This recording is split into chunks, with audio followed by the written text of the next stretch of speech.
আসসালামু আলাইকুম প্রিয় দর্শক, আশা করছি সকলেই ভালো আছেন। প্রিয় দর্শক, ইসলামিক বক্তা জনপ্রিয় মিজানুর রহমান আজহারি তিনি প্রায় 64 জেলায় ওয়াজ মাহফিলের দাওয়াত পেয়েছেন।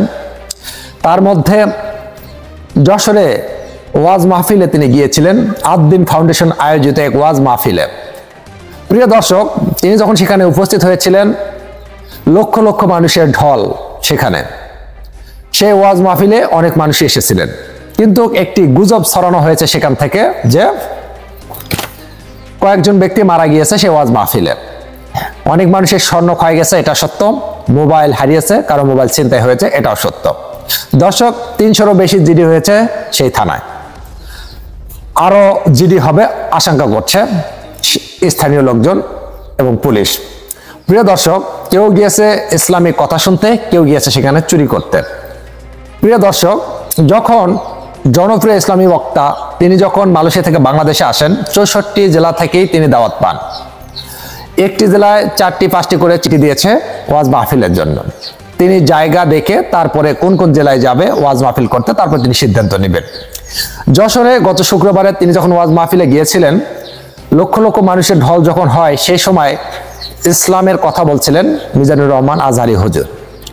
হাদিস থেকে কথা বলছিলেন। তার কথা শোনার জন্য, সে ওয়াজ মাহফিলে যাওয়ার জন্য দূর দূরান্ত থেকে অনেক মানুষ সমাগম হয়েছিল সেই স্থানে।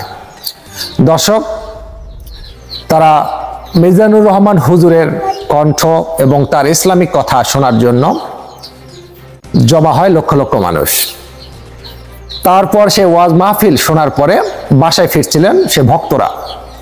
বাসায় ফিরতে কয়েকটি চক্র ছিনতাইকারী ডাকাত দল মানুষের স্বর্ণ অলংকার, মোবাইল ফোন ছিনতাই করেছে।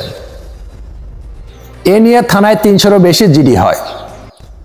আর মানুষ যখন বাসায় ফিরছিলেন, সেই সময় মানুষের ধাক্কাধাক্কিতে অনেক মানুষ নিচে পড়ে যায়, পায়ের নিচে চাপা খায়।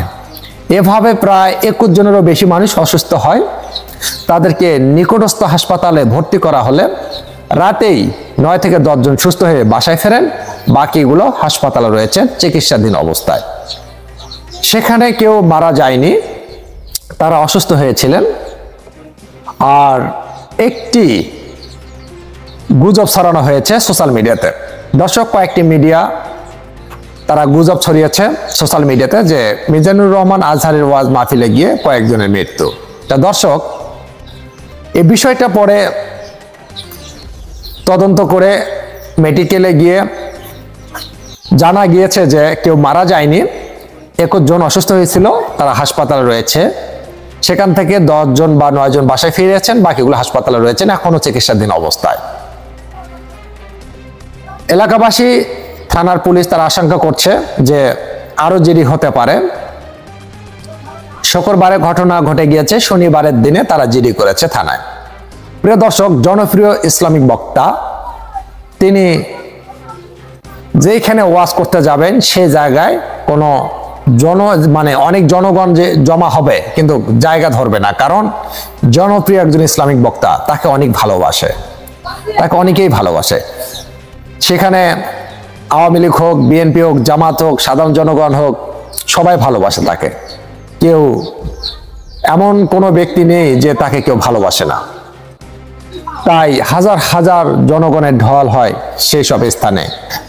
আর অতিরিক্ত জনগণের ঢল হওয়ার কারণে মানুষের ধাক্কা খেয়ে অনেকে পড়ে যায়। হয়তো বৃদ্ধ লোক ছিল, তারা সহজে পড়ে গিয়েছে এবং অসুস্থ হয়েছে। ইসলাম প্রচার করাই মূল লক্ষ্য হলো মিজানুর রহমান আজহারি হুজুরের মূল দায়িত্ব। তিনি মানুষকে অনেক ভালোবাসে এবং তার ডাকে অনেক মানুষই সাড়া দেয়। তো দর্শক, ওয়াজ মাহফিলে গিয়ে, এই ওয়াজ মাহফিল শুনতে গিয়ে এরকম একটি ঘটনা ঘটাবে চক্ররা বা ছিনতাইকারীরা, এটা কেউ কল্পনাও করতে পারেনি। কেউ গিয়েছে ওয়াজ শুনতে, কেউ গিয়েছে ছিনতাই করতে। যেসব মহিলা মানুষ গিয়েছিল সেখানে ওয়াজ শোনার জন্য, তাদেরও স্বর্ণ গলা থেকে ছিনিয়ে নেওয়া হয়েছে। তা দর্শক, বলার ভাষা নেই।